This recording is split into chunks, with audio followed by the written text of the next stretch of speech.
ध्यान से सुनो, ये जो व्हाट है इसका दो मतलब होता है। एक व्हाट का मतलब होता है क्या, और एक व्हाट का मतलब होता है जो। व्हाट प्रोनाउन का काम करता है, प्रोनाउन का काम कर सकता है व्हाट। मैंने लिखा what are you doing, what are you doing, तो यहाँ व्हाट का मतलब क्या निकल रहा है, यहाँ व्हाट से हम प्रश्न पूछ रहे हैं। व्हाट आर यू डूइंग मतलब आप क्या कर रहे हो। तो यहाँ का जो व्हाट है ना, ये इंटरोगेटिव प्रोनाउन है। इंटरोगेटिव प्रोनाउन प्रश्न पूछ रहा है इससे, व्हाट आर यू डूइंग।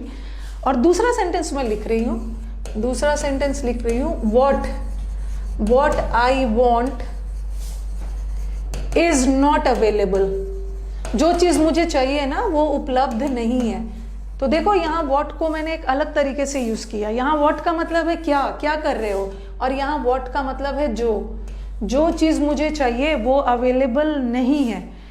तो यहाँ भी व्हाट प्रोनाउन है, यहाँ भी व्हाट प्रोनाउन है। ये जो आई है इसके लिए वांट वर्ब लगा है, आई को अपना सब्जेक्ट मिल गया, आई सब्जेक्ट है, इसको अपना वर्ब मिल गया। अब ये जो इज है ये वर्ब है, इस वर्ब को भी तो सब्जेक्ट चाहिए, इस वर्ब का सब्जेक्ट है व्हाट।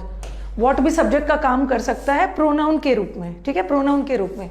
और यहाँ व्हाट का मतलब जो है, जो चीज मुझे चाहिए वो मुझे अवेलेबल नहीं है, और यहाँ तो क्या के सेंस में। तो व्हाट को हम दो तरीके से यूज कर सकते हैं।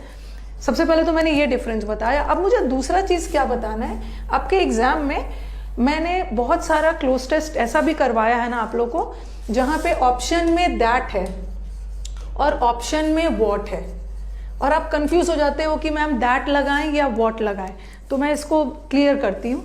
याद रखना है ना कि जब भी सेंटेंस के पहले कोई नाउन वगैरह लगा रहे, ठीक है, नाउन प्रोनाउन लगा रहे, और उसके बाद अगर आपको कुछ लगाना है ना तो वहां पे दैट लगाना।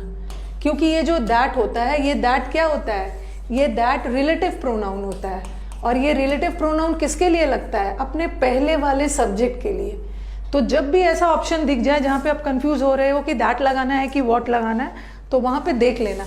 अगर ब्लैंक के पहले कोई नाउन प्रोनाउन लग रहा है तो वहां पे दैट लगाना। अगर ब्लैंक के पहले कोई नाउन प्रोनाउन नहीं आ रहा है ना तो वहां पे व्हाट लगाना। जैसे देखो, this is the book, this is the book what, या दैट आई नीड, ये यही किताब है जो मुझे चाहिए।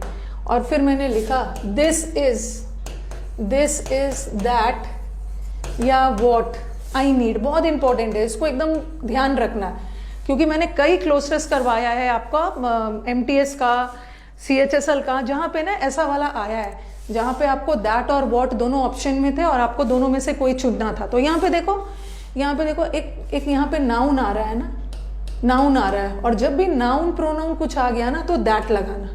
That, this is the book that I need या दैट आई वांट। बट यहाँ पे कुछ नाउन प्रोनाउन नहीं आ रहा है ना, देखो यहाँ पे कुछ नाउन प्रोनाउन नहीं आ रहा है, तो वहां पे दैट मत लगाना, व्हाट लगाना। This is that I want नहीं हो, this is what I want, और this is the book that I need. तो ये जो दैट होता है ना, ये रिलेटिव प्रोनाउन है। रिलेटिव प्रोनाउन में और भी बहुत सारी चीजें आते हैं। जैसे रिलेटिव प्रोनाउन में आपका सिर्फ दैट ही नहीं आता है, रिलेटिव प्रोनाउन में हु भी आता है, हुम भी आता है, हुज भी आता है, विच भी आता है, दैट भी आता है। ठीक है, रिलेटिव प्रोनाउन में हु, हुज, हुम, विच, दैट, ये सब आता है।